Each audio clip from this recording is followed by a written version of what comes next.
aujourd'hui ça va être une vidéo spéciale anneaux. Je me suis rendu compte qu'en fait j'avais pas fait de vidéo sur comment bien débuter avec les anneaux. Et je vais remédier à ça aujourd'hui.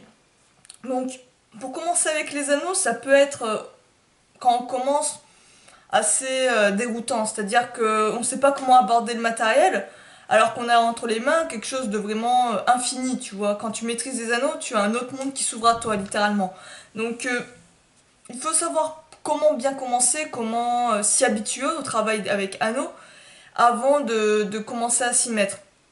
Donc, pour moi, là, clairement, je te parle de mon expérience, c'est pas une règle infinie ou voilà, inscrit dans le marbre, dans lequel il faut absolument suivre telle règle avant de commencer les anneaux et tout. Là, je te donne vraiment mon opinion là-dessus. Tu en fais ce que tu en veux et après, tu testes en fait. Tu testes et tu vois. Donc, déjà, moi, je pense que avant de commencer les anneaux, il faut être d'abord à l'aise avec tous les mouvements basiques. Donc, avec les dips, les push-ups, les pompes, les tractions, les squats éventuellement, bien que les squats, tu vas pas trop le travailler avec les anneaux. Mais voilà, tout ce qui est mouvement basique. Si tu te réfères à l'entraînement des détenus, je dirais que ça serait que tu sois à l'aise jusqu'à peu près l'étape 5 de la plupart des mouvements. Pas forcément arriver à l'étape 5, arriver à faire des handstand push-up par exemple, voire des pompes en pont, mais au moins être à l'aise dans les mouvements basiques, dips, pompes, traction. Parce que c'est essentiellement ça que tu vas devoir commencer à travailler lorsque tu débutes avec les anneaux. Donc si déjà tu n'arrives pas à les travailler au poids de corps, si tu n'as pas assez de force pour enchaîner des reps, si tu ne maîtrises déjà pas assez ces mouvements, les maîtriser aux anneaux, c'est quasiment mission suicide, on va dire, parce que là, tu risques de bien te bousiller. Tout simplement parce qu'avec les anneaux, tu as un autre facteur qui rentre en jeu, c'est la côté stabilité. Ça va faire travailler énormément tes muscles stabilisateurs, ce que tu n'as pas lorsque tu travailles à vide. Donc il faut prendre ça en compte, ça te rajoute une difficulté. Ces mouvements, c'est les mêmes mouvements mais en plus dur. Donc maîtrise d'abord les mouvements classiques. Alors maîtriser, ça veut dire quoi? Je pense, pour moi, c'est arriver au moins à en faire 15 à 20 répétitions pour les dips et les pompes, voire même plus, voire même 15, 20, 30 par exemple pour les pompes. Les dips, 15, 20 dips et les tractions, une dizaine de tractions à peu près. Bien que les tractions, tu peux même commencer à les travailler avec les anneaux, tu me diras. Mais vraiment, c'est pour les exercices de poussée où là, ça va vraiment te mettre au challenge. Après, comme je te dis, avec les anneaux, tu as tout. Une fois que tu maîtrises bien les anneaux, tu peux vraiment tout travailler. Tu peux également aussi travailler les muscle-up. Mais ça sera dans un second temps lorsque tu seras bien à l'aise avec l'exercice. Mais vu que tu débutes, en général, tu travailles pas le muscle-up en débutant. Donc, bien maîtriser les dips, les pompes, les tractions. Une fois que tu maîtrises bien ça, on passe par quoi? Pour commencer à s'habituer. Alors, moi, ce que je te conseillerais, c'est t'habituer en fait à l'instabilité. Donc, le plus gros challenge que tu as avec les anneaux, c'est vraiment ce côté équilibre. Tu vois, tu as vraiment en tout le temps, tu dois être stabilisé par tes muscles. Et au début, tu vas te rendre compte, si par exemple tu commences en étant bras tendu, tu commences à faire des dips, tu vas vraiment te rendre compte que tes anneaux ils bougent comme une feuille, quoi. On dirait que tu as Parkinson lorsque tu fais tes exercices. Donc ça se travaille. Et moi, ce que je te conseillerais, c'est avant de travailler les exercices en eux-mêmes, c'est de travailler, pourquoi pas, quand tu commences à vouloir travailler les anneaux, enchaîner, soit tu fais ça en début de séance comme échauffement, soit à la fin, faire tout simplement des suspensions bras tendus au-dessus de l'anneau. Donc tu verras les images. C'est tout simplement rester tendu comme en haut d'une dips en fait et tu gardes cette position. Donc tu fais un espèce de gainage histoire de renforcer les muscles stabilisateurs tranquillement. Tu peux faire ça d'ailleurs aussi en étant bras pliés, pourquoi pas. Ça peut aussi rajouter un challenge comme un espèce d'exercice isométrique en dips mais sur les anneaux. Ça peut être sympa à faire aussi en bas de mouvement, pourquoi pas. Euh, une fois que tu es bien à l'aise avec ça, que tu sens que ça passe, pourquoi pas commencer à tester des répétitions en dips éventuellement. Mais si tu trouves que les dips sont encore trop difficiles, tu peux passer par la case en fait, la case pompe. Alors, je note juste un truc.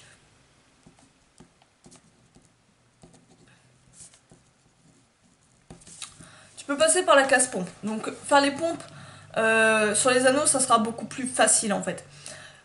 Aussi, ce qui est génial avec les anneaux, c'est que tu peux vraiment ajuster la difficulté. Donc si au début les pompes au ras du sol sont vraiment difficiles, pas de souci, il suffit tout simplement que tu remontes un peu les anneaux et tu les fais en étant, comme on dirait, surélevé. Donc là, tu vas vraiment pouvoir adapter la difficulté à ton niveau. L'idée, c'est vraiment d'être vraiment à l'aise avec ce côté stabilisateur et pas trembler comme une feuille. Tu vois, à un moment donné, il faut vraiment que tu aies ce contrôle musculaire et que ce soit stable quand tu fais tes répétitions. Au fur et à mesure, ça va s'installer. Mais commencer par les pompes, par exemple, pourquoi pas en augmentant la hauteur et tout, ça c'est vraiment nickel. Et petit à petit, descendre de plus en plus les anneaux. Là, vraiment, c'est on va dire un bon moyen de commencer en douceur et laisser aussi tes articulations s'adapter. Euh, donc, les pompes, les dips, les tractions, tu me diras, c'est peut-être même le premier mouvement que tu pourras travailler aux anneaux.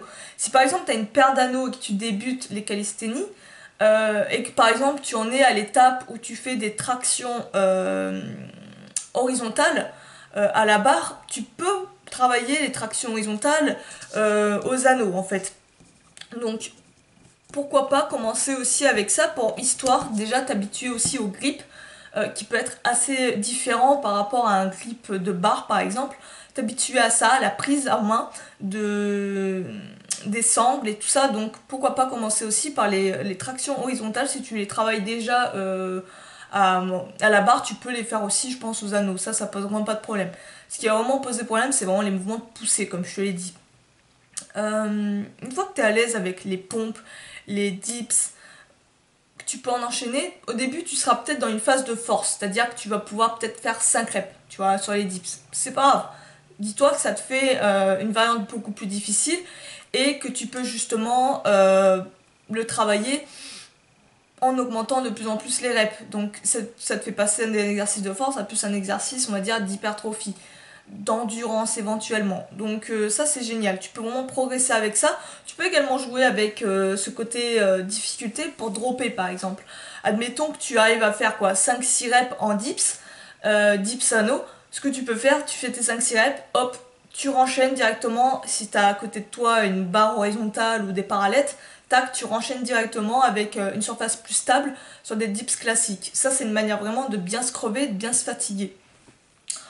Euh, Après, ce qui est bien aussi de travailler, c'est les figures. Si tu commences aussi à travailler les figures, je pense que tu commences du coup à plus vraiment être un grand débutant. Tu peux travailler dessus les figures. Tu auras quoi comme figure? Tu auras toutes les figures front lever, back lever. Toutes ces figures-là, tu pourras également les travailler aux anneaux. Donc là aussi, je pense quand t'es débutant, tu travailles pas trop les figures, mais on va dire quand tu commences à être avancé, voilà. Commence à les travailler dessus, ça pose vraiment pas de problème. T'auras pas une mauvaise pression trop importante sur les épaules par exemple, et muscles stabilisateurs. Ce qu'il faut juste, c'est apprendre à éviter de se balancer. C'est juste ça au début. Et après, tu peux vraiment t'éclater avec. Tu as également le L-sit, donc le L-sit et tout ça aussi, si tu arrives très bien à faire des L-sit, ça c'est une figure quand même assez débutante, tu maîtrises le L-sit, tu peux aussi commencer à le travailler en étant sur anneau, ça rajoute encore de la difficulté. Et quelque chose d'important aussi avant de te laisser, euh, une fois que tu es à l'aise avec les dips, une fois que tu maîtrises, tu commences à rentrer dans le monde des anneaux, ce que je te conseille de faire, c'est vraiment prendre le plus rapidement possible l'habitude de faire le RTO. Donc le RTO, c'est quoi? C'est tout simplement ce qu'on appelle en anglais, j'ai pas le terme en français, c'est Ring Turn Out. Donc c'est ce petit mouvement en fait de rotation de la main quand tu es bras tendu. C'est essentiellement quand tu es bras tendu où tu vas tourner ta main, la paume de ta main en face de toi en fait. Donc tu verras les images. Et ça, je te conseille vraiment de prendre l'habitude de le faire à chaque fois que tu fais tes exercices de poussée. Donc tout ce qui est pompe, tout ce qui est dips, même les L-sit. En L-sit, c'est beaucoup plus difficile. Garder cette position de RTO, c'est vraiment difficile. Pourquoi le faire? Tout simplement parce que c'est un mouvement que tu ne peux pas reproduire à la barre. Donc tu travailles davantage de muscles. Il me semble aussi que tu travailles en faisant ce mouvement, j'ai pas envie de dire de conneries, mais il me semble bien que tu travailles la coiffe des rotateurs, ce qui n'est pas forcément évident lorsque que tu cherches des exercices spécifiques au poids de corps pour travailler la coiffe des rotateurs, bien qu'il y en ait. Euh, Cet exercice-là permet de le travailler sans forcément le travailler de manière spécifique. Tu gagnes du temps en fait. Donc comme ça, à chaque fin de mouvement, tu fais un petit hop, un petit turn out. Il me semble que je t'ai fait une vidéo là-dessus, je te mettrai en info normalement. J'ai fait une vidéo sur le ring turnout, la rotation de l'épaule, on va dire, la rotation du bras, sur les anneaux. Les bénéfices et tout que tu en tires à le faire. Donc je t'invite à vraiment le prendre, à avoir dès les premiers, peut-être pas les premières fois où tu t'entraînes, clairement non. Quand tu commences à maîtriser les exercices aux anneaux, pense à introduire cette petite difficulté à chacun de tes mouvements. Tu vas te rendre compte aussi que petit à petit, quand tu fais une série, à un moment donné, tu es tellement fatigué que ton ring turn out, tu n'arrives plus à le faire. Et clairement là, t'es obligé de rester classique comme si tu avais une barre. Ça te permet aussi de travailler sur une amplitude vraiment complète, on va dire, dans le mouvement. Donc, ça te travaille des muscles que tu n'auras pas l'habitude de travailler. Je t'invite vraiment à le faire.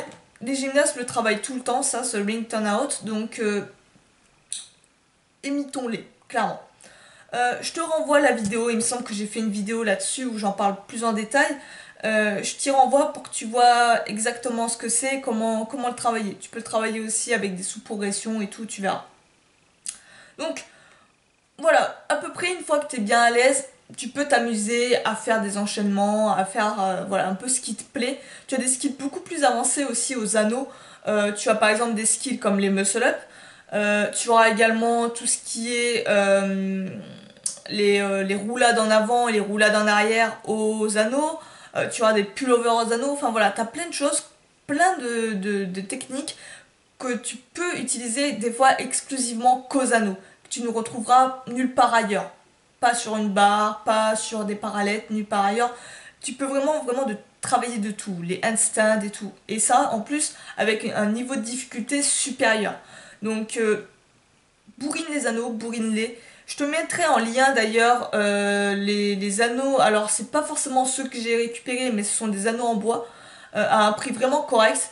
Donc, je te les mettrai en description si tu veux t'en procurer, n'hésite vraiment pas. Et si je devais, je le dis encore, mais si je devais garder un seul outil en calisthénie, ça serait vraiment les anneaux. Simplement parce qu'avec les anneaux, tu fais ce que tu as envie et tu peux vraiment tout travailler avec les anneaux. T'as pas besoin de barres, t'as pas besoin de parallettes. Tu peux faire tes dips, tu peux faire tes tractions, tu peux faire tes muscle-up, tu t'éclates quoi. Donc je te laisse là-dessus. Je te ferai peut-être d'autres vidéos. Si tu veux d'autres vidéos anneaux, il y en a une autre que je veux dire à faire. Si tu en veux d'autres des vidéos anneaux, n'hésite pas à me le dire en commentaire, ça sera avec plaisir que j'en ferai. Sur ce, moi je vais te laisser, je te dis à la prochaine, entraîne-toi bien, prends soin de toi, travaille les anneaux, à plus.